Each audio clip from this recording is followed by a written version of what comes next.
Anti corruption की समनाबाद में बड़ी कार्रवाई। डीजी एंटी करप्शन की हिदायत पर एंटी करप्शन लाहौर रीजन ए ने समनाबाद टाउन में मेन चौक में गैर कानूनी तामीरात गिरा दी। समनाबाद चौक पर गैर कानूनी कमर्शियल दुकानें ज़ेर तामीर थीं, जिसका महकमा एंटी करप्शन ने नोटिस लिया।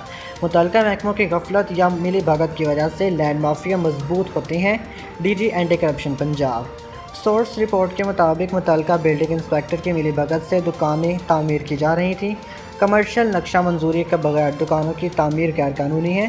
समनाबाद मेन चौक में वाक़ई गैर कानूनी दुकानों की तामीर के खिलाफ ऑपरेशन एंटी करप्शन लाहौर के डिप्टी डायरेक्टर काशिफ जलील की निगरानी में हुआ। डायरेक्टर एंटी करप्शन को मुतल्लिका महकमों से वाक़े पर मुफस्सल रिपोर्ट तलब करने की हिदायत कर दी है। DG anti corruption Punjab.